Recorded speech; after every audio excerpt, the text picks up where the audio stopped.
We are back, baby! Welcome to the Resistance broadcast. We are live, TRB Live. It is our first episode of 2024, so Happy New Year to you all. And just so everybody knows, not to take a page out of Larry David's book, if you have not wished somebody a Happy New Year yet, just let it go. It's over. It's been 4 days. Today's the last day, right? This is it. Today's the last day to do it. You have 3 days after New Year's Day to do it. If you don't do it, that means you probably didn't see that person, which means they're probably not that big of a deal in your life. But hopefully, Star Wars is a big deal in your life, because if you're listening to this or watching this, you're in the right place. The Resistance broadcast. We are so glad to be back. We hope everyone had wonderful holidays, great New Year. Everyone's safe, doing all right. And welcome to the show. We're going to dive into the latest Star Wars news. We're going to take your questions later in the show. So if you have a question to pitch, pop it in the chat, use hashtag #AskTheResistance, and we'll get to as many as we can. Of course, super chats, kick that thing into hyperspace and bring it to the front of the line. Those are available as well. We thank you for those in advance. And we just thank you for being here and being a part of TRB. It means a great deal. I'm John. That's James. That's Lacey. And the trio are back, and we are here to have a good time. So how was your New Year to the two of you? I went to Kings Island, which is our theme park. We normally do, like, we stay in and we have a friend over and we like play games and stuff. But this year we decided we were going to go out to the theme park, and it was pretty wild. We got to do, it was like, it felt like we were shutting down the whole park for the whole season, and it was cool. You know, hot chocolate refills, fireworks, lots of special events and things. Yeah, it was pretty cool. I had a good New Year's. Nice. And Christmas, actually. We didn't really talk about Christmas much. That's very I did nothing. And it was everything I wished. I have a small child. So I actually, what did I do? I ate a cheese plate with brie cheese and a lot of cured meats that I could not have when I was pregnant. What were they sick with before? What? What were the meats sick with before? You're so funny, John. Oh my God. Because they're cured. I was just curious. So lame. So you can't have meats like prosciutto and stuff when you're pregnant. So I sat on my couch and had brie cheese and prosciutto and like fig jam. Salami, pepperoni. And I went to bed at like 8 and then got up at 1, was like, Happy New Year, and was like feeding the baby. So that's what happened with me. Very good. Yeah, we went out and then I felt horrible for 2 days. So I was gonna say, I saw your updates on Instagram. I know you went out. I went out. Yeah, we went to a comedy show and out to the bar and had a good time. And I didn't go as crazy as years past. But what'd you eat late at night? Because you always eat something late at night. I didn't really. So that was part of the thing. Like, so on the way to Hartford, I was like, we got to figure out what we're doing for food after. And then everyone's like, we'll figure it out.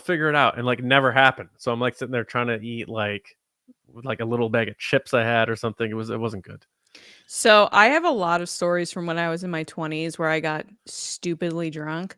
And I remember one time I was sitting with my now husband. We were dating at the time, and we were at dinner, and I was like, oh, I don't want to eat anything because I'll get sick if I drink. And he was like, what? And I was like, yeah, you're not supposed to eat, right? And he was like, oh, God. No, that's not a thing. And I was just like, oh, it was one of those moments where a light bulb goes off and you're like, figured it out. Not good. Not good. Yeah.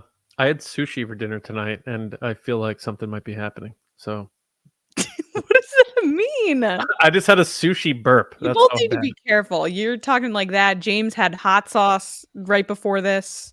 Yeah. This might be a wild show, and we've eaten 12 tacos before live on air. So does the Hot Ones guy like Star Wars? Have him come on the show, and we'll eat like really mild food. Yeah, there you go. Be like, and your first saltine cracker with nothing on it. Just asking questions. All right. So if you are joining us live, make sure you are subscribed to the channel. We appreciate it. If you're listening on your audio podcast app, make sure you're following or subscribing. It's free, of course. And if they have a rating system, rate us 5 stars and leave us a review if you don't mind. But more importantly, we just hope you have a good time and you enjoy the show.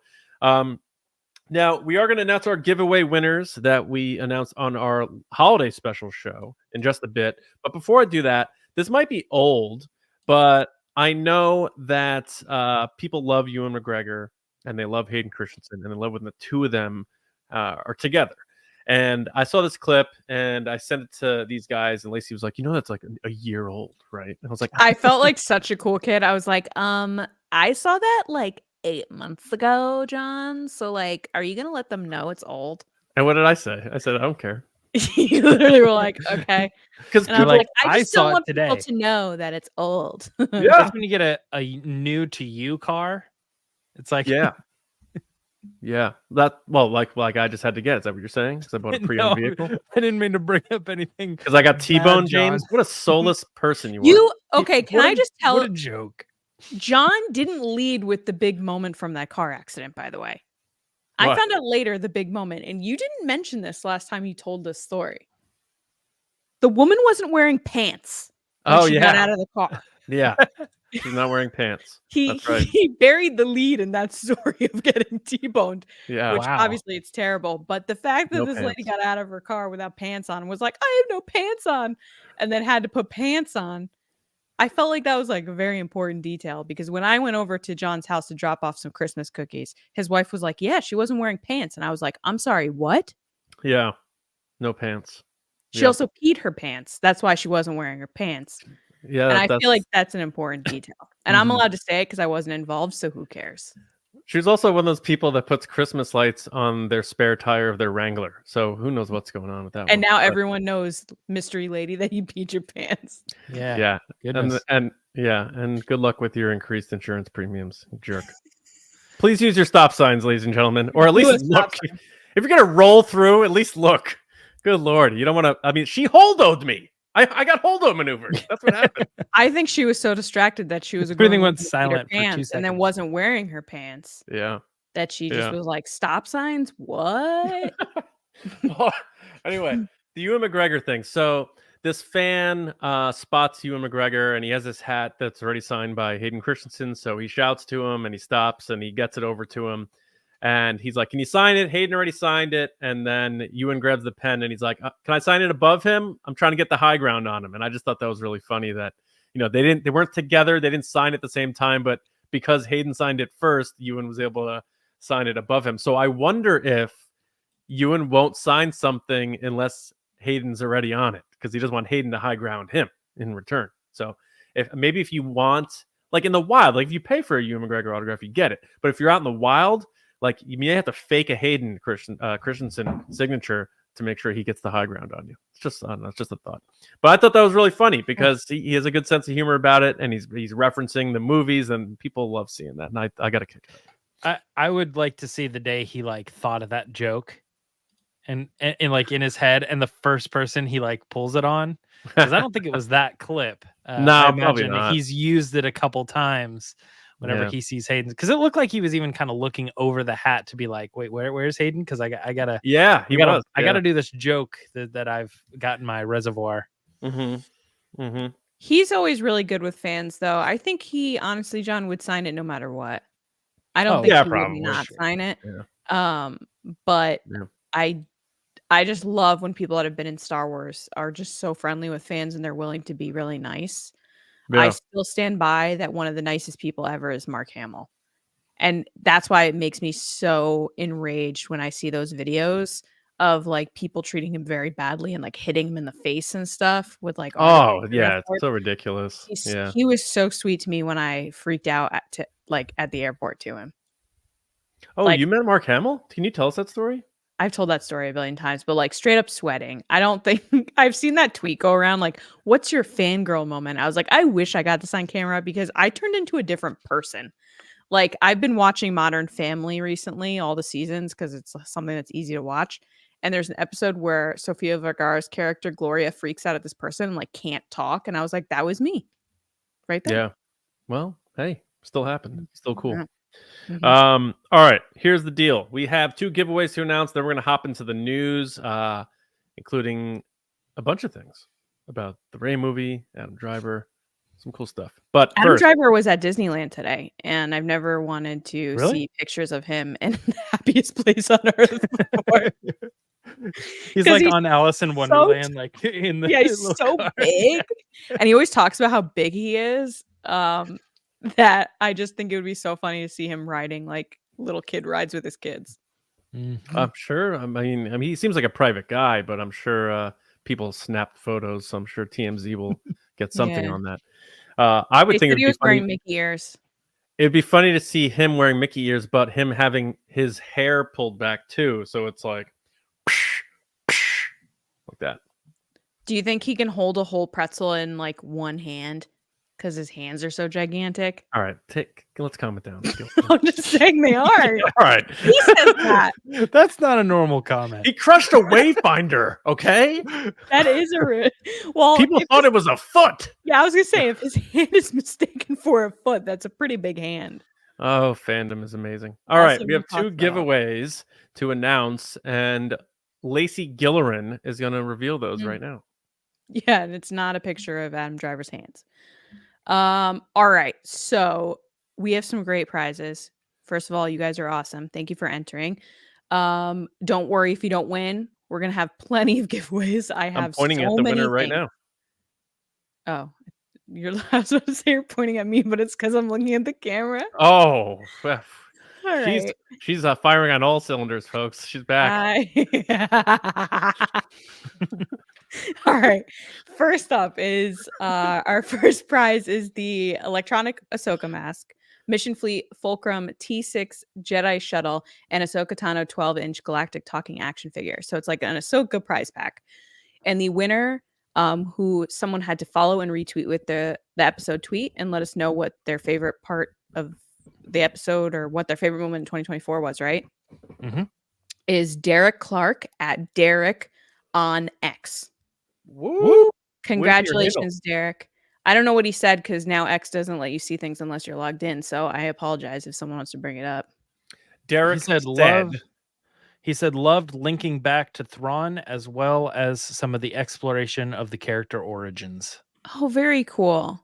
I'm sorry it's Well, you not a skipped Thrawn prize, the but at first least it's Ahsoka. What? his first part was it was so exciting to see Ahsoka in live action. Oh, nice. Yes. The right person. Why'd you skip that? Did I skip Why did it? I skip that? Yeah. Oh, I didn't skip it. I don't know who you're talking to, John. Why did I not say that? Talking to you, Hot Sauce Joe. What do you mean? It's because I was looking for his favorite part, and he said I thought just like, oh, I loved seeing Ahsoka in live action was not his favorite part. What's the Ahsoka prize pack, bro? Okay. Yep. Well, You had to put congratulations, what your Derek. favorite part was. I read it. You're the best. Thanks for entering. Prize pack number 2 was the Star Wars Black Series Force Ghost 3-pack, Return of the Jedi, Obi-Wan, Anakin, and Yoda, and it's Anakin with Hayden Christensen's Anakin. So to enter, you had to Very cool. subscribe and leave a comment in the video telling us what Star Wars upcoming project you're looking forward to the most. And the winner is at Sleepy Dreads 6222.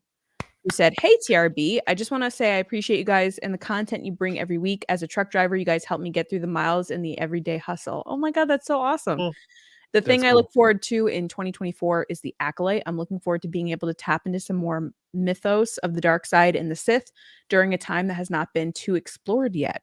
Hope you guys enjoy your holidays, and let's kick off the new year with some new content. Sith happens. ... 66. Awesome. John, I Dude, get why you're so calling me cool. out on the favorite thing now. It's because I forgot that the question was favorite part of the year and not favorite part of Ahsoka. He Does that got make confused. sense? Yeah. makes So I sense. skipped Yeah. the like I loved seeing Ahsoka part. Yeah. Yep. But now I'm reading it differently as I loved seeing Ahsoka in live action. Like I'm reading it differently. You now. both Got it. brought your fastballs tonight. I can tell. I never have any fastballs. Maybe it was intentional. It have was a little balls. curve, John. That's a little change up.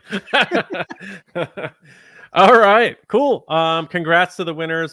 We have a lot of Hold on. giveaways coming up this year. Hold on. What? So thank you. Please email us at resistancebroadcast@gmail.com with Oh, your if they address. actually want their things, yeah. You have to claim your prize so I can mail it to you. Otherwise, you're not getting it. Yeah, shoot us an email. Yeah, I don't have mine either.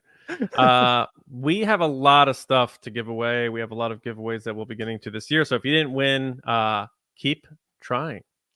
And then I love that maybe you'll do. people in the live chat got that joke, but these two guys, Which joke? don't worry about it. Go back and rewatch. Oh man. All right. I'll give the show an extra play. All right. Before we get into the news, again, if you have questions you want us to talk about on the show, just pop it in the chat and use hashtag #AskTheResistance, and we will get to those later. And if you want to cut the line, hyperspace style, we have super chats. James, it is time to get into the Resistance Report.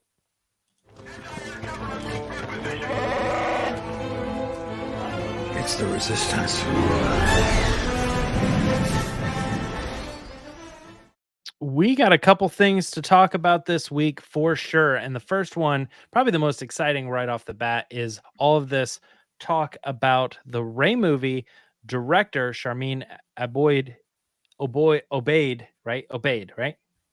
Sharmeen Obaid Chinoy. It's a hard name. Let's be honest. New year, new Baney. Not.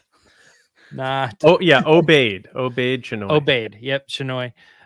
She was speaking to CNN, and it was actually a video, and we got to hear her talk a little bit about why she likes Star Wars and what to be excited for in this project.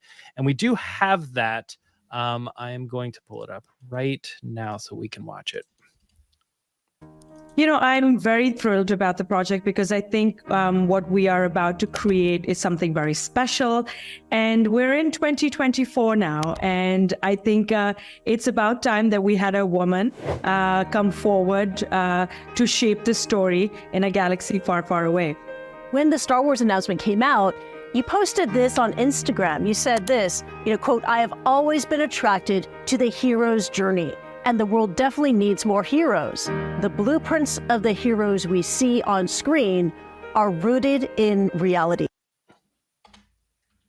Yeah, so let's go ahead and start talking a little bit about this movie and her comments on it. Lacey, do you want to kick this one off? What do you think? Sure. I, first of all, think that the reaction to these comments was crazy online. I think they were kind of blown out of proportion. Taken out of context, if you will, of what she actually said.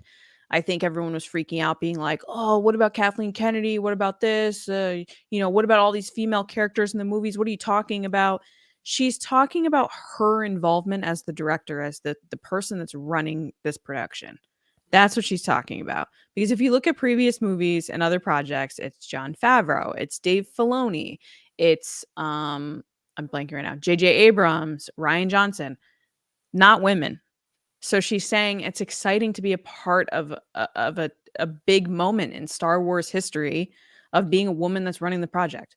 And she has a lot of experience doing documentary films where she's meeting real life heroes. So she's talking about bringing that influence and those experiences from her own point of view into Star Wars. That is no different than any other person that's worked on Star Wars. Like Rian Johnson brings his own point of view. J.J. Abrams brings his own point of view. George Lucas brought his own point of view. It's all about the person that's working on the project and what they're bringing in from their own life experiences. So I'm very surprised at how crazy people went with this, where they were screen capping it. And then they made the angry YouTube thumbnails with like laser eyes. And like, it was a lot for a comment that I felt was it was just blown out of proportion. I think it was more of a celebratory, like, hey, this is a really big moment for me. I'm proud of myself and I'm excited to see where this goes. At the same time, I think that they're really hyping this movie up and they haven't even started shooting it yet, let alone, I don't even think they have a script, because the last time we talked about this with Daisy Ridley, she was like, I just have an outline from what they told me. Like, she hasn't read anything yet. So I just get a little nervous as a Star Wars fan, like we always do, where I'm like, I'm not going to feel good about it until it's actually shooting, until it's actually production has taken place. Because right now it's very much in that, oh yeah, we're excited about the concept and like everybody's on board, but things change. And we know more than that, anything as Star Wars fan and as just human beings, how quickly things can change nowadays and how crazy things can get all over the world. So I'll just feel better when everything's in production. But I'm excited that she's excited. Anytime someone's working on a Star Wars project and they're ready to be there, um, I'm on board. It does make me a little sad though, because Patty Jenkins was supposed to be this person, but I digress. That it is what it is. John, what are your thoughts? What do you think? Yeah, I think it's unfortunate that, the statements like this are going to be used as bait to pin her a certain way. Because then you have the fake defense of Deborah Chow and the fake defense of Bryce Dallas Howard, of people who probably were crapping on them when they were making their stuff. I'm sure that's not the case with everybody. Everyone has their own opinion and their own personality and their own nuanced way of looking at this stuff. I mean, there are two sides to this. I don't think she's out there saying like, I'm going to be a problem and, it wasn't good the way it was and I'm going to make it better. I think she's just saying like, hey, this franchise has been around for 50 years. Half of the population are women. Let us get a crack at a movie. And I don't think she's like saying it's time for a woman to shape these stories because she didn't know that, Bryce Dallas Howard directed and Deborah Chow directed, and Vic Mahoney, second unit director of The Rise of Skywalker, actually the first woman to technically direct casts for a Star Wars movie. Granted, she wasn't the director. So this is the main director being the first one. So she's right. I just think it's going to be tricky for Disney, and this is the other side of it. And this isn't her fault, but we know how the internet works. We know how, headlines work and stories work. I already saw people taking interviews she did about other things and applying those quotes as though she said it about Star Wars. She said something about like, I want to make men feel uncomfortable. And she's talking to Jon Stewart about something very geopolitical and about her documentaries. And I saw, articles with people slap that quote next to Star Wars director says she wants to make men uncomfortable. It's like, that was an interview from years ago about something that had nothing to do with Star Wars, probably before she was even hired for Star Wars. So, but the problem is people don't see that. And I've already seen people that I know from high school and stuff online or texting me saying like, oh, you kidding me? I'm not going to watch this. And like, oh, here we go. So the problem is people are going to spin anything she had said in the past and bring this into the realm of now. And it is probably going to cause issues. We saw, what people are saying about Rachel Zegler and her comments about Snow White. And there's fears about how that movie's going to perform. That might be more deserved because she's talking about Snow White. I don't know. But in terms of this, I can just see there being unwarranted issues that surface with old school fans or people who feel threatened that their existence is being threatened, their decades of being a fan is being erased. There all those insecurities of people not feeling relevant anymore. That's what all this is rooted in my opinion. Not to get too philosophical. The bottom line for me is I'm exactly with Lacey. She really didn't say anything. Like, they don't have a script yet. Everything we're hearing about this from Daisy Ridley, from Kathleen Kennedy, and now Sharmeen Obaid-Chinoy, which, by the way, it's good to hear her actually speak to this because it's been a while since she has spoken. So we can bring her to 2024 and saying she's still in place to direct. It is all they're saying is a lot of vague things. So I can't even get excited about the movie yet, aside from being excited that Star Wars movies are coming back. The closest I got excited to was Daisy Ridley saying it wasn't what I expected, but I'm excited. So I like hearing that. Once I hear more about what's going on with this movie, I'll be able to get more excited. So I can't take really anything from what she said here. Of course, she's going to say, I love the hero's journey. We're going to make something really special. Like, there's certain boxes that Star Wars directors have to check when they come into the franchise, and those are those. So I think people, like, just fans, like, if you're seeing headlines with quotes and stuff, just do a little digging. Like, I used to have to do this stuff and curate these headlines when I was at Star Wars Newsnet to try to be as honest as we possibly could. Don't believe everything you see on the surface. It may look like it's real because it looks like an article, looks like news. Just do a little digging and realize that it's not exactly what you're being sold or pitched. my bottom line is, if she makes a good Star Wars movie, then that is all that matters to me. So I hope she's given all the resources, a great cast, a great script, and everything she needs to do what she can do, which is clearly be a successful filmmaker, because she's done that with Oscar-winning documentaries. Now, granted, she hasn't done a feature film, and maybe it is a head-scratching choice, like, oh, you're bringing back your new Luke Skywalker, and you're giving this new launching of a new era of Star Wars to someone who's never made a feature film. That's a risk. Sure it is. But Kathleen Kennedy, great producer. She believes in it, and I'm rooting for her. So I hope we get a great movie. I hope it's on time. I hope we see it in 2026, and I hope they knock it out of the park. Mm-hmm. Yeah, I don't know. I don't know how I feel about this necessarily. I definitely know that when I first read the comments, I took it like she's talking about Rey, and I was like, the first time a woman has shaped Star Wars, and I was like, we've clearly been doing that for 3 movies before her, and she obviously must know about this character. I hadn't thought of it the way that Lacey said until she said it, and I'm like, oh, that's probably right.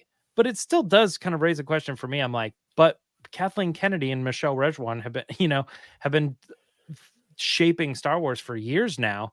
So I'm not really sure if it's like from an in-story thing or a production thing, but directing is a big, like, even if Kathleen Kennedy is the producer on a film, J.J. Abrams is still like the director. So he's kind of shaping the story. So I get it. But John's points are right here too, with us not really knowing exactly what this is. And it's not a good stance to fly off the handle anytime anybody says anything about Star Wars, where you're like, uh-oh, now this whole thing is going to be a train wreck. The thing that worries me the most is why these choices are happening for this return.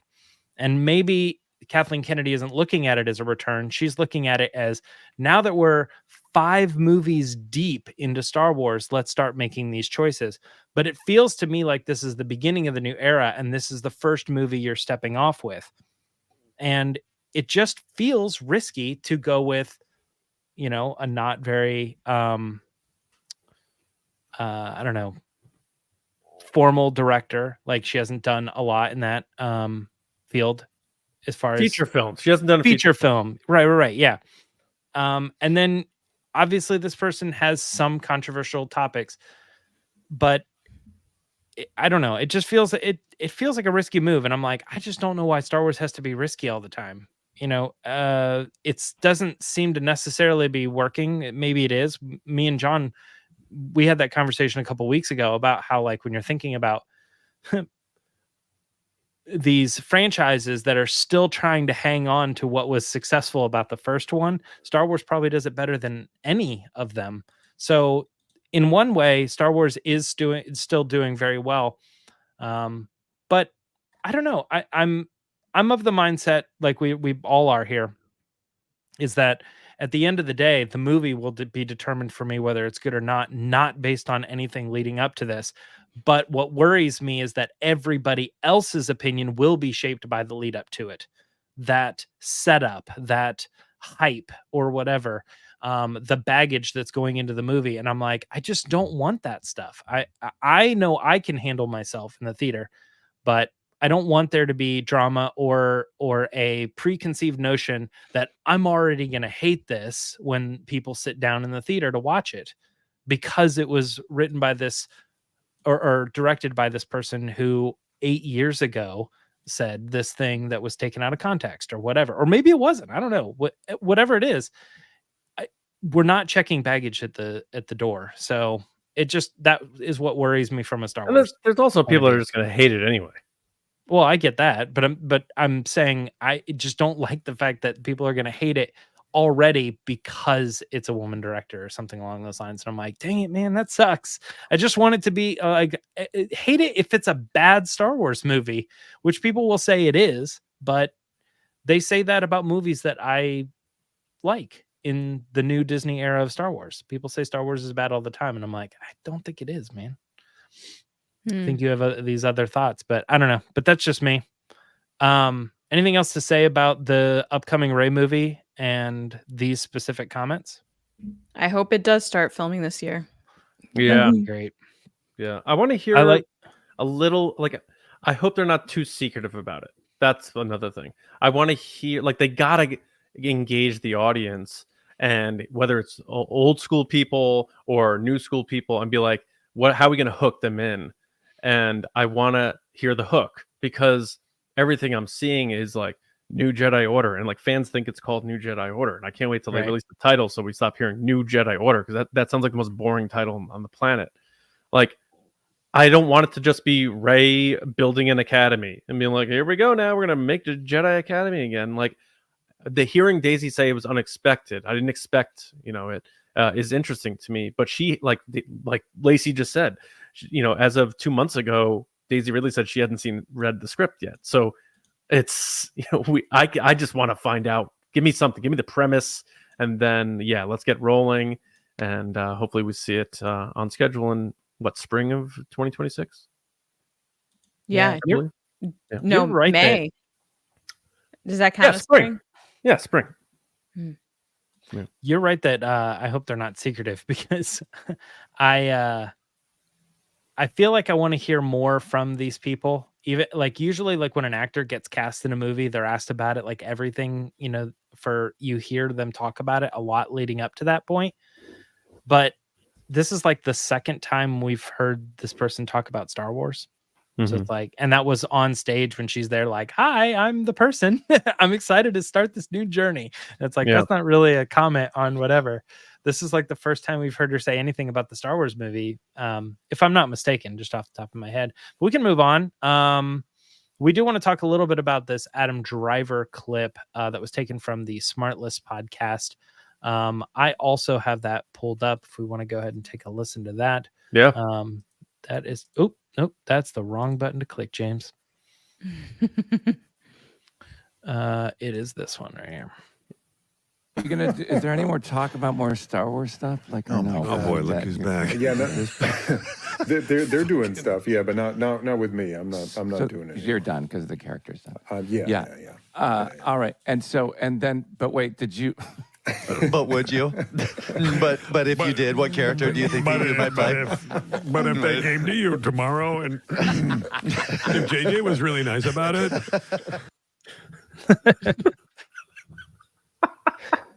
That literally is John's sense of humor. That podcast right there, that whole bit is John. Jason Bateman and Will Arnett just busting Sean Hayes' chops about being a nerd is just so good. Like, it's just so funny because he's clearly he has his own successful career in his own right, obviously, and he's just nerding out about Star Wars to Adam Driver. They also probably were like, "Don't ask him about that," and he was just like, "So, would you do this again?" John, just go ahead and talk about it. What are your thoughts coming off of Adam Driver saying he's done with Star Wars for now? I don't even think he said for now. I think he said he didn't. I added that, but he's saying he's done with Star Wars, but I think it's implied that he's not currently doing anything. But yeah, I mean, and Harrison Ford, we've seen people say like, no, I'm done, whatever. So it's possible he could change his mind, but I believe what he's saying. He's not involved. I don't think this is a secret thing that he's trying to cover up. I don't think Adam Driver really rolls that way. He's pretty candid and honest in a lot of his interviews, including his responses to bad audience questions, as we saw on the Ferrari promotional tour. Lacey, I don't know, you and I had a chance to talk about that one yet, when he just says, what he says to that guy. But yeah, I find it interesting because, or good in a sense. I think it's good for Adam Driver to come out and say, I am not involved in the next movie, because I know there is hope for a return. Star Wars is doing a lot of things in figuring out clever ways to bring characters back from certain aspects of their existence. And I just don't want people, as we always do as fans, to get their hopes up based on rumors or theories or speculation. Like, well, if we do this, and they look for just ways to get what they want and get, something back. So for him to say like, they're doing them, I know they're doing them, but I'm not involved because my character's done. And I think that's good. And that's not whether or not you want him to return or not want him to return. It's just him telling the truth. And I think that's a good thing, because I just don't want to see people get their hopes up and then the movie comes out and they're like, I can't believe they had a chance to bring him back and they didn't. If they go into the movie knowing he's not showing up, I think that helps us all out. Yeah, absolutely. Lacey, are you feeling this decision? Not decision, but you know what I mean? This news for Adam Driver, or are you like upset, or do you think it's sneaky? Do you think he's doing something? What's going on? I think his answer was pretty straightforward. I don't think he's hiding anything. I don't think he has a need to hide anything, especially if, from what we just discussed with the Rain movie, how they're, Daisy Ridley hasn't seen a script yet. They're still in the very early phases of like what this movie is. He might be discussed, but maybe he hasn't been discussed yet because they haven't fleshed out the idea to a point that they want to bring him aboard.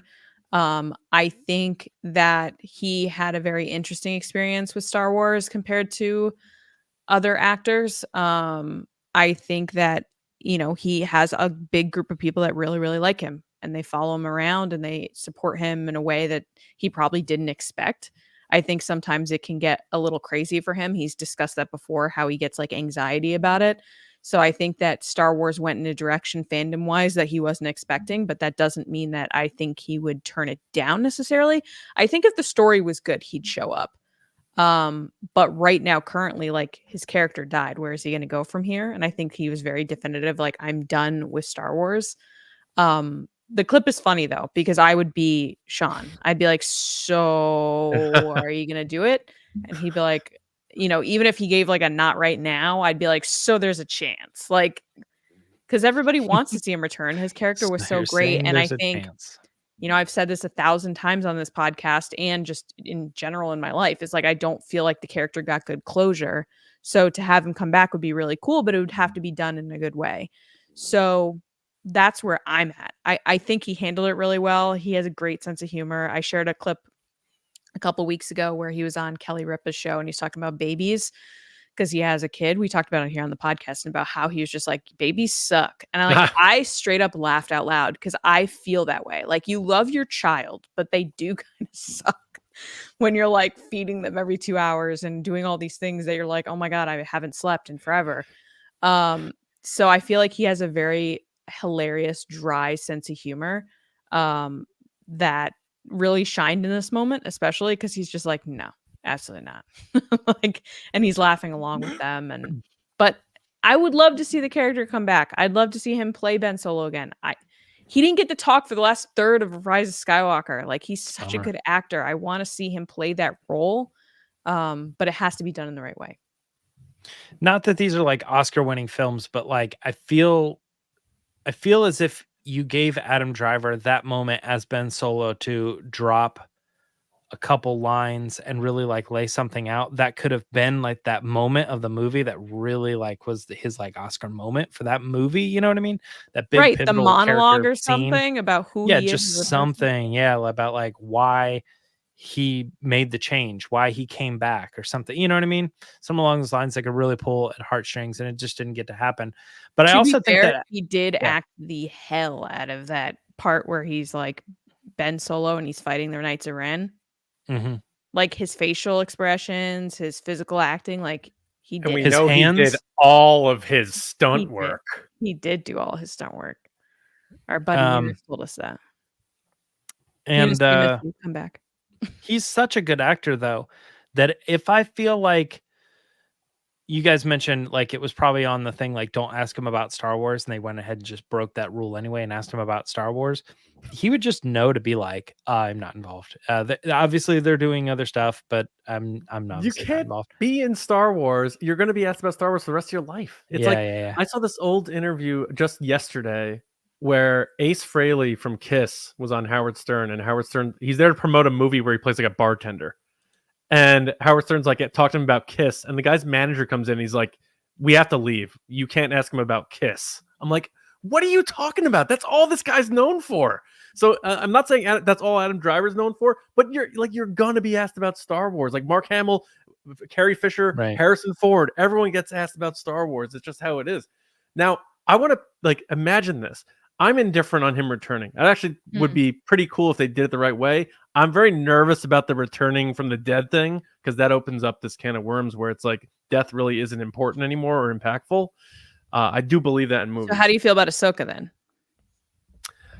Again, I don't know if she died. I don't know what that was. I think she was saved from dying. She didn't die and come back. Yeah, I think so too. Like Anakin put out a little like a raft and she landed in it. That You is mean a like good call, though. Hercules, where he like gets her soul and brings it back to Megra? Kind of. I've never watched Hercules all the way through. What? Isn't that Was crazy? that the Iliad or the Odyssey? I don't. No, the Disney Hercules. Oh, where a pillar falls on her and she dies, and then she Phil goes. Collins one? Or no? That's Tarzan. What is wrong with you? Well, I know you like Phil Collins. I know you're a big love Phil Collins. Yeah. All right. Wait a minute. Who does Hercules though? Not Phil Collins. He did the soundtrack for Tarzan. I think Busta Rhymes did Hercules. But no, he did not.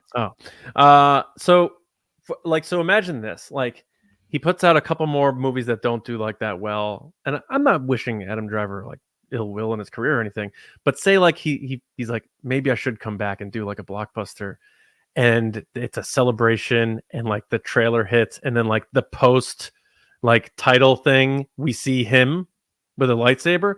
That place will erupt bigger than when the Palpatine laugh happened, I think. Could you imagine that? It's not going to happen, but could you imagine that? That would be insanity. And then, so you see him in the trailer or something like that, and they do it at Celebration. And then he walks out on stage and does a roll it again kind of thing.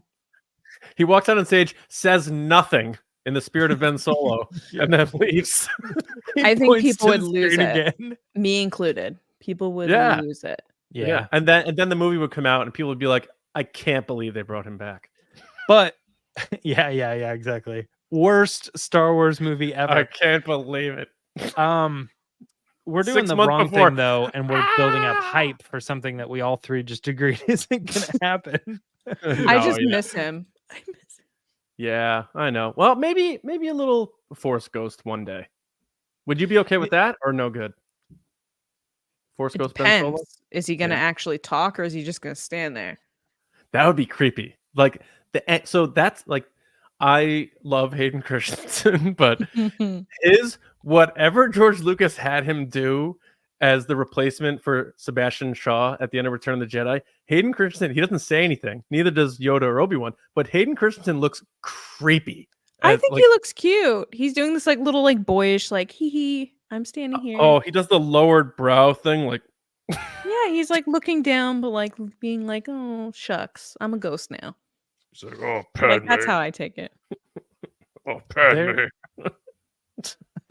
I mean, there are things they can do that. I mean, we just got World of Worlds where Anakin and Darth Vader were both like revived without being Force Ghosts necessarily. I mean, we did obviously see him as a Force Ghost at one point, but there was a way that they were able to bring a character back from the dead without doing one of those two things, you know? Well, also dreams, visions, like there are things that Star Wars that we could thank the sequel trilogy for, and Rogue One. Did Solo do a flashback? They did a flash forward, but you know what I'm saying. The new era did open the doors that didn't really exist prior with flashbacks, and then of course there have been visions and dream sequences throughout Star Wars. So there are ways to bring him back, but as of now, I think we're all in agreement that he's pretty candid in saying like, I'm done. Yeah. All right. Well, John, do you want to do this next story? Should we move on? Yeah. Do you want me to take over? Is that what you're saying? What are you saying? No, I'm saying like, do we want to actually do it? You want to talk about this? Let's talk about it. Let's go for it then. So how do you say this, guys? Correct me here. Is it Iman Esfandi? Yes. Yep. All right. Bingo. See, we didn't get like a press run, so I didn't really honestly get a lot of time to like learn these names and hear them pronounced often. Which is a shame because he's perfect. Awesome. Yeah. Okay, well, he was talking about the possibility of Ahsoka season 2 and the Mandoverse film, and he said, I think I'll be very involved. And this is obviously coming from the Hollywood Reporter, but by the way, hat tip to Mark Newbold for sending the story. Love Mark. Yeah. Happy New Year, Mark. But here's the thing is he said a lot about how he doesn't know anything. He's like, I can only speculate based on the fact that this is a great character and that Dave Filoni has said this and that. And it just makes me think you got to think this character is going to be more involved. Ahsoka season 2 still not confirmed, but probably going to happen based on, comments from a lot of different people. But this character returning and having a big role is going to be important for Iman, not just for his personal career, because he says he will stop playing it if the character needs to die or needs to go away or does whatever, he can stop. But he'll cross that road when he gets to it. He just wants the best for the character, and he thinks he's going to be involved in the future. Lacey, we're back at you. Any thoughts on these comments and the future of Ezra Bridger? Iman has made quite the impact on fandom already, releasing all these fun videos and photos and stuff behind the scenes on set. Yeah. Like, he is killing it. He's also super active on social media. So if you ever want to get his attention, just tag him. He usually responds or likes or whatever. He's been so good with fans, and it makes me so excited to see him be a part of this fandom and see what comes next. That being said, I think he's totally right. I don't see, first of all, I think Ahsoka season 2 is definitely happening. I know we all know Dave Filoni, his movie's happening. So I can't see both of those things occurring without Ezra Bridger. Like, everything's been building for Ezra to show up. And we all know that as Star Wars fans, it was constantly hashtag where's Ezra? What happened? Where's it going? So the fact that he's like, oh, I could see this happening 100%. I definitely think that he's a part of it. I would hope that what he says is true, which is he's a part of it to an extent that's right for the character. Like, they don't keep him around just to keep him around. But at the same time, I'm like, are they really just going to murder everybody in these shows in this movie? Because the big question that I constantly am asking is, where were all these people during the Rise of Skywalker? So there's a lot of people that need to answer for that. A lot of different characters need to have their stories completed within this time frame or some type of explanation. And he's definitely one of those big characters, because as we know, his voice does not come up at the end of the Rise of Skywalker. And from what Taylor Gray, the voice of Ezra from Rebels, has told us, Dave Filoni said that that's because he's not dead. So if he's not dead at the Rise of Skywalker, what is he doing? Because he seems like the type of person that would come and help. Am I wrong? I'm not. You're not wrong. But yeah, I'm so pumped for him. I think he was amazing in the show, and I can't wait to see what he does next. I wish him all the success, and I can't wait to see what other behind the scenes stuff he's going to release over the next couple of years, because he was all about the fun videos and photos and moments. And I think it's only good for fandom when you get to see a peek behind the scenes. It lets people remember that these are human beings that you're talking about. It's not just like a character that has no feelings or reactions or anything. Mm-hmm. John, what do you think? Yeah, I agree with Lacey that I like this guy. He seems to love doing it. Still, like, so far, I'm sure there might be the burnout period if it gets too much, but I love that he wants to keep playing Ezra. I think he was a good choice. I know the three of us were rooting for Taylor Gray because we had him on and he made it clear he wanted to be Ezra. But I think we have a great Ezra right here with Amon Esfandi. I would imagine as the classy way Taylor Gray is, I'm sure he has his blessing. But him talking about, like, he was like almost low key revealing here in that he's talking about the movie a lot and saying, like, yeah, I'm going to be a part of that movie. And whether I might die in the movie, well, I'm not sure. But like, Dave Filoni hasn't told us that much. Like, if Dave Filoni came out and said Ezra is going to be a big part of my movie, that would be like headlines. But this guy just kind of tosses it in there as a part of this THR Hollywood Reporter response. And everyone's talking about Ahsoka 2, Ahsoka 2, Ahsoka 2. And I agree with Lacey. I think we will get Ahsoka season 2. There's just so many of those things they left untied that we have to finish up leading into the movie. They could probably figure out a way to springboard Ahsoka into the movie in addition to all the other stuff, but I think it'd be better served if they're able to tell more of this story so they don't have as many threads to finish in the movie. So I think we'll see him there. He is back in the known galaxy, so they don't have to worry about bringing Ezra home. He is home. Now what's next? Is it training Jason? I think that's the route to go. And that could be a big part of the spiritual element of Filoni's movie, because we're certainly going to have a lot of war in his movie, militarily with Thrawn, the Mandalorians, and all of that. And of course, Ahsoka too. But I like him talking about how he wants to keep playing Ezra. And he's like, look, I want to keep doing it. I think I'll have a really big part moving forward. And if I go out in a sacrifice or a blaze of glory, as long as he goes out the right way. So he's saying all the right things. But more importantly, as I always say, it's a Star Wars actor who doesn't feel like he's too good for being in it. He's not over it. And he's all about it. And like Lacey said, great with the fans.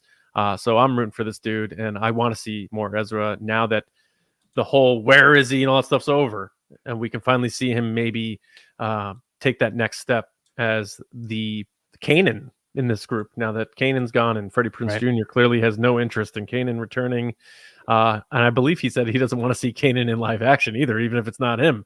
So if Ezra becomes that role now, and we get to see him training Jason, I think that's another element of story closure and satisfaction that we'll get as fans, that we had hoped for when we saw the end of Rebels. Yeah. And this particular interview wasn't the one, but he's also had another one this week where he was talking about how he sort of focused and made it his mission to become this character. Like he told his team, like, hey, be prepared because I am going to be in Star Wars. I am going to be playing this character. And they're like, what did you hear? And he's like, no, I'm just, that's going to happen. I'm making this a priority, that I want this role, or that I'm going to get it. And it did happen. So kind of a cool thing. Yeah. I like this guy. And I think we are sort of in like a honeymoon phase. Phase. Phase. I was like, what word am I looking for? I even started to say it and I lost it. Honeymoon phase with the actors from Ahsoka, because I think that every time we get a new show or something, like when we got, Daisy and John and Oscar, and they're all excited to be in Star Wars, and we're like so glad that they're the people, and then they get jaded. John, you mentioned this earlier, but like, it seems like every time we get a new show, we're very excited about the people who are involved. And then over time, they're like, yeah, it's another season, and they just it rolls off. But right now, all the people from Ahsoka are excited and they're back. And that includes Hayden, who just did Obi-Wan. We were like so pumped on that. And now he's doing this. So very cool. And I'm excited for both of these shows. Obviously, I don't think anybody's surprised that I'm saying that, but it's Ezra. And like, I cannot wait to see what Dave Filoni really does with this character, because he's just so awesome in Rebels. Like he's the potential to be, I see him as like animated Luke. Like he's in the animated world, he's the Luke. And like most people know about this character, and he means a lot to him, but anybody who's watching the animated shows understands Ezra, understands the arc that he went through. Now we're in live action and more people are getting introduced to him. And I just think he has so much to offer, including all that stuff that we were talking about earlier, where he is not dead in The Rise of Skywalker, or possibly. So I just want to see where it all goes. Very, very excited. John, are we going to move into Ask the Resistance? Yeah, I mean, we could touch on the last story real quick and just give our quick thoughts. Yeah, let's just throw it out there real quick. The John Wick director, Chad Stahelski, was recently doing an interview on the Happy, Sad, Confused podcast. He was joining them talking about that. And he mentioned that he was a Star Wars guy, and the first one changed his life. Maybe someday out there, Disney, if you're listening, hit me up for in a couple of years. I've got a couple of takes on Star Wars. And Horowitz obviously says, you got a couple of ideas. You got your idea. And he says, I do, and I would for sure take a swing at that. So it's kind of an interesting thought. What was your takeaway from him saying that, John?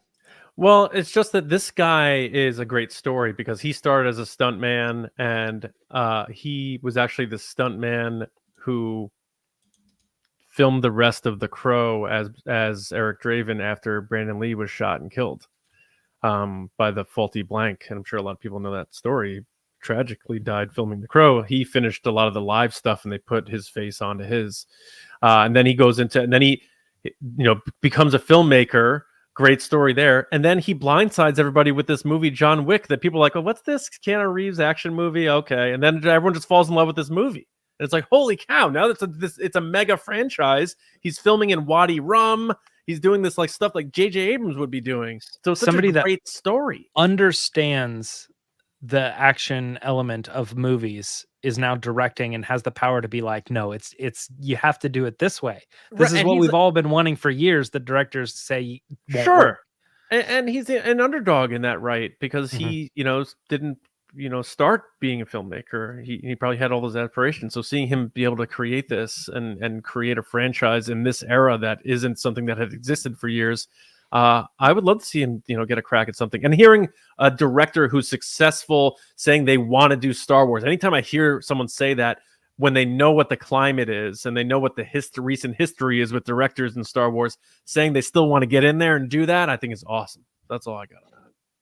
Lacey, quick thoughts? Yeah, I'm going to be honest. I don't have too many thoughts about this. I know John Wick is a very good movie and people love it. And it's like John said, it's turned this whole franchise. They're doing spin-off movies and all these other things. Anytime someone's excited to get involved in Star Wars, I'm on board.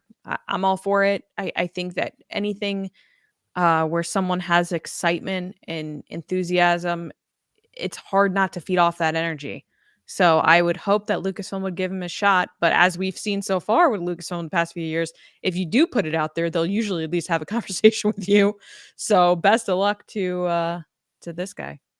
You know what would be cool? I know that if he ever got his crack, he would do a different character, different story, and obviously wouldn't spin off. But since my brain is limited to all the possibilities, only being the ones we've already seen, my pick for his movie would be a Guardians of the Wills, Baze and Chirrut movie. Oh, that'd be cool. Where Baze has all the weapons and Chirrut has all of the close quarter fight scenes. That would be cool. That'd be very cool, especially because he's all about the fight scenes. That'd be very cool. Yeah. All right. Well, let's get into Ask the Resistance because I know you got. Oh, did you have something on? Well, just real quick. Do we know canonically if Chirrut was born blind? Do we know that? Oh, I don't know that. I don't know. What if they get Donnie Yen and he's like, well, I was able to see in the prequel or something. I know where it would probably have answered that, but I don't remember if they ever specified that or not. All right. Yeah, let's fire up Ask the Resistance. Yep, you've probably sent in the questions, but let's get into the segment right now. I've been wondering, what are midi-chlorians? All right. It is time. Thank you for everybody who sent in questions live. Very cool. So that we didn't have a chance to prepare for these answers. But we'll start with the first one from the great Megan. Hi, Megan. How are you? Thanks for the question. Love your pick with Ashley Eckstein. Awesome. And Megan asked, what surprise character do you hope to see make an appearance this year in Star Wars, and in what series? So we have 2 series, but we have 2 live action, 2 animated. We have Bad Batch season 3, Tales of the Jedi. We have The Acolyte, and we have Skeleton Crew. Any character that you would love to see make an appearance that hasn't been confirmed to appear in any of these this year? I have one that we've talked about recently, so it's a little bit of a cheat, but I think would blow people's minds, including myself, if Darth Plagueis showed up in The Acolyte. So that's mine. I'm going to go with The Acolyte. Skeleton Crew's in the Mando verse, from what we understand. I hope Carson Teva shows up because he's become like the John Ratzenberger of the Mandoverse for me. Yeah. Where he's like in everything. So I hope that he shows up for the sake of consistency. Yeah. And also he's so awesome. He is so awesome, but that was a given. Yeah. It's a given. Good pick. James, Good answer. Oh, Good answer. Did you see the Family Feud this week where it was like things that like women make men want to do if they like talk too much or something? And it was like, she goes, kill myself. And then he goes, all right, kill myself. And it goes, bing. And it was one of the options. Oh, wow. That's dark. Wild Family Feud. I just always think potato salad because of Family Guy. Show me potato salad. Go ahead, James. Sorry. No, I don't know. I mean, my initial thought just right off the top of my head was Hondo in Skeleton Crew. And he could show up, but I think if we're getting Acolyte, my I would need to ponder a little bit more. But there's someone from the High Republic that I'm like, oh, that would be so cool. I just can't name that person or that, right off the top of my head. But I have a feeling that the High Republic has the opportunity to say like, hey, if you've been paying attention, and then they show somebody and it's like, that's a big deal, And John, you're probably right. It's probably just like Plagueis or something that the larger, broader audience would get, and not like something like only someone who read the books would get. But we already know we are getting at least one character from the books as like an older character. So it's like, oh, this is cool. Yeah. Right. Okay. So we'll go to Mike Vetter next. And Mike asked, will there be a significant slowdown of live action Star Wars on Disney Plus after the movies start coming out by 2026? After Mando Season 4, there's no confirmed live action Star Wars series on Disney Plus. So I don't know. What do you think, James? I'll fire it back to you to start this one. After Mando, so Lando is coming out before 2026. Is that what we're thinking then? That's Lando, not series anymore. Yeah, the Stephen Glover. Oh, right. It's a movie now. So yeah, I forgot about that. Yeah. Yeah, I would assume yes. I would assume that as soon as they started to ramp up the TV shows, they backed off on the movies. And then they saw what the TV shows had to offer. They were probably hoping that the TV shows would keep everything going, firing on all cylinders for a long time until they could get back to the movies. But it didn't happen, and they needed to get back to the movies sooner than they probably planned. I'm going to assume that we'll probably drop to a once a year live action thing, as we're also rolling out. You get your show and you get a movie kind of thing.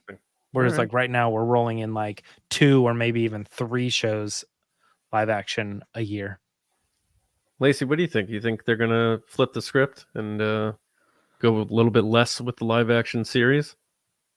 Yeah, I think Disney's made it pretty clear that they're pulling back some stuff. I know they said that with their bigger franchises like Frozen, Toy Story, Star Wars, they're, full steam ahead with Frozen 3, 4, 5 or whatever it is.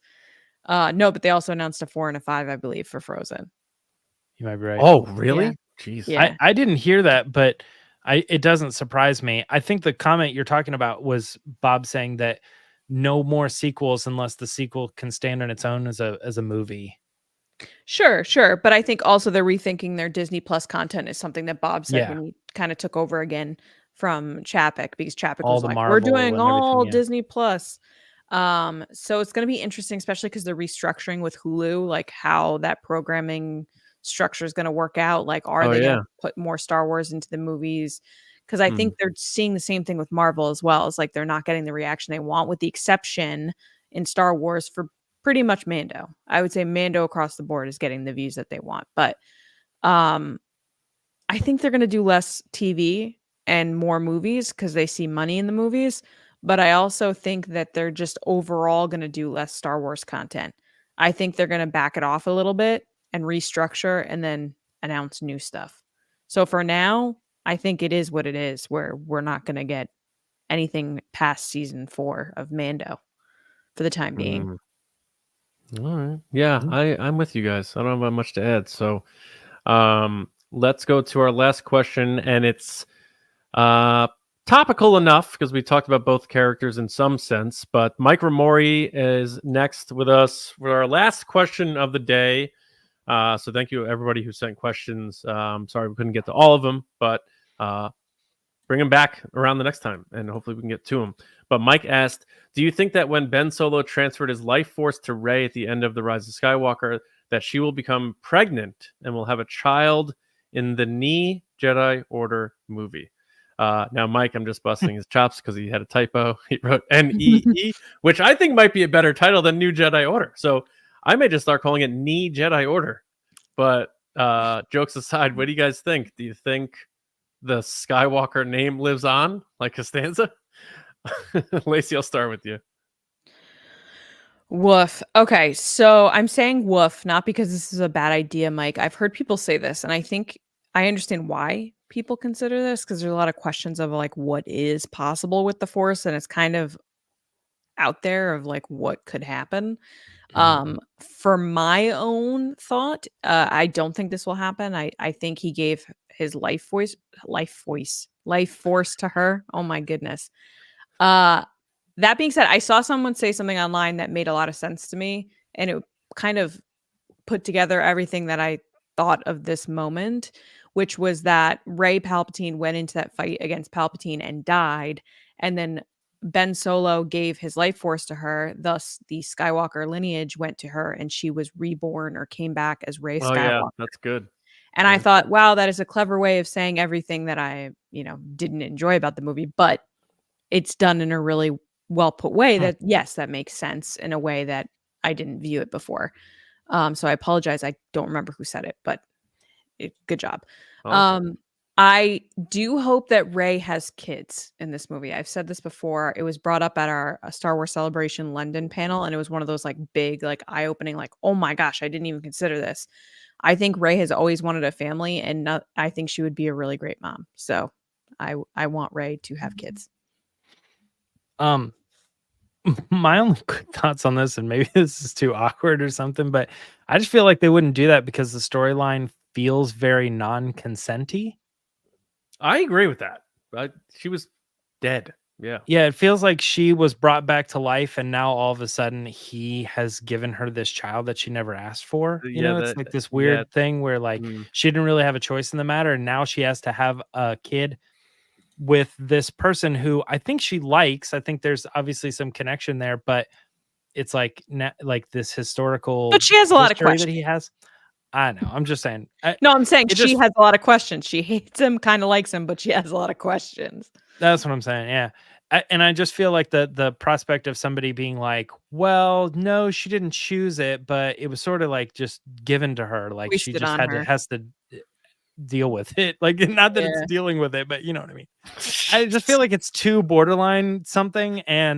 But I don't know. We talked about controversial stuff about this movie before. Yeah. So maybe they'll go that route. But I don't know. That doesn't particularly make sense to me. But again, like all things Star Wars, if they lay it out, I usually will just accept it for what it is and let other things sort of let fans who enjoy certain aspects of it build it up and explain it in a way that I'm like, I'll buy that. I'll go that route. Just like kind of what you said just a second ago about the rebirthing of her as Rey Skywalker. Okay, that's cool. So let's make that our headcanon, and then we'll move forward because we're a positive group of Star Wars fans. So I don't know. Yeah, my thoughts on it. I mean, you both made great points. I like that whole way of looking at it with the transfer of the life force and all that. I think that's really cool. It's just the perfect way that I've ever heard someone say it. Yeah, it's really cool. Okay, that makes sense. I get it. My thing with this is the finality of the Skywalker story is it's 1 through 9. So if you want to watch that whole story, you start with Shmi and you end with Ben Solo, and that's the Skywalker family. Now Rey's taking on the name, adopted daughter, carrying on the legacy, not bloodline. If they did this, of where this occurs, then you're telling a new story of another Skywalker kid, and then everyone's got to be like, oh wait, now I got to make sure I got to check that story out and see what that kid, what Vader's great granddaughter or great grandson is doing. So I think that's another added element that they don't want to touch. I think it's a smooth transition. Use the name Skywalker. It's honoring her masters, surrogate parents, whatever you want to call them, and that's the way to continue it. I do agree. I would love to see Rey have a family, yearning for a family, hoping they returned, in TFA. And I think it would be cool that, they're setting it 15 years later, and there's going to be reasons for that. And one might be that she found a love, and she, it could be just a normal dude who doesn't use the Force or anything. And maybe that's part of the conflict, is that he's dealing with how powerful she is and he's just this regular person. I don't know, but seeing her have a family with kids could be pretty interesting. On her own terms, as James put it. Yeah, exactly. Yeah. I So didn't say anything. yeah. But yeah, thank you for the questions. We appreciate that. And now that takes us to the end of the show. So we want to start things off by saying thank you to everybody who's been with us for so long. And we look forward to a great 2024 with all of you having fun talking Star Wars as we did today. We hope you enjoyed the show. We hope you enjoyed our thoughts on everything that is going on in Star Wars news. To follow us on social media, TRB Podcasts, pretty much everywhere, and including Threads and Blue Sky as they duke it out for supremacy on who's the next great one. I got a hint for you. Whoever comes up with a desktop version first is probably going to be the one that wins for me. I like sitting with my laptop and doing that sometimes. But for the podcast, make sure you subscribe, follow, and then we have Patreon. We have a Patreon, patreon.com/resistance broadcast. If you like what we do and you want to support what we do and allow us to do more of that and continue to do what we do, head to patreon.com/resistance broadcast. Tiers start at just $5.